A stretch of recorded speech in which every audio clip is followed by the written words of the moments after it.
कहानी भगत सिंह, इनकलाब की मशाल।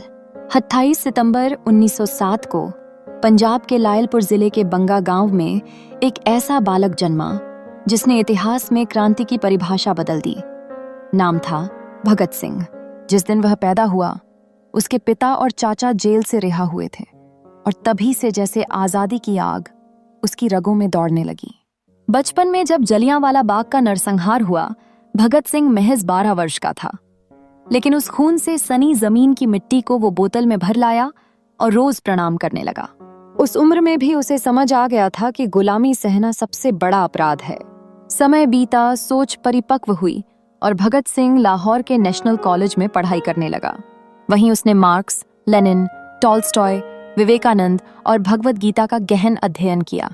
उसके विचार थे कि केवल सत्ता बदलना काफी नहीं, समाज को जड़ से बदलना होगा।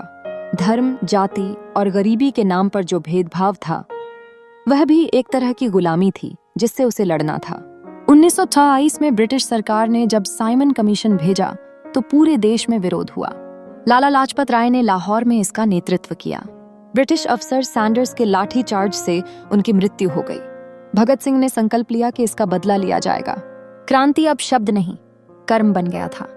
भगत सिंह ने राजगुरु और सुखदेव के साथ मिलकर लाहौर में सैंडर्स को गोली मार दी। ये काम वो गुपचुप कर सकते थे, लेकिन भगत सिंह का मकसद केवल बदला नहीं था।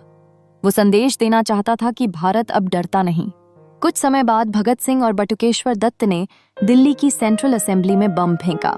ये बम जान लेने के लिए नहीं थे, ये आवाज थे उन बहरे हुक्मरानों के लिए जो जनता की चीखें नहीं सुनते थे। बम फेंककर भगत सिंह वहीं खड़ा रहा, गिरफ्तार हुआ और अदालत में कहा, इनकलाब जिंदाबाद। जेल में उन्होंने भूख हड़ताल शुरू की ताकि भारतीय कैदियों को भी वही अधिकार मिले जो अंग्रेजों को मिलते थे। 36 दिनों तक बिना खाए उन्होंने यह लड़ाई लड़ी। अंग्रेज सरकार झुकी, लेकिन भगत सिंह नहीं। 23 मार्च 1938, लाहौर सेंट्रल जेल, शाम का समय। भगत सिंह, सुखदेव और राजगुरु को तय समय से पहले ही चुपचाप फांसी दे दी गई। लेकिन ये मौत नहीं थी, ये उस मशाल की शुरुआत थी जो आज भी हर उस दिल में जल रही है जो न्याय, आजादी और क्रांति पर विश्वास करता है। भगत सिंह ने आखिरी बार कहा था, मेरी सिर्फ एक ही इच्छा है, मैं फिर जन्म लूं ताकि फिर भारत की सेवा कर सकूं।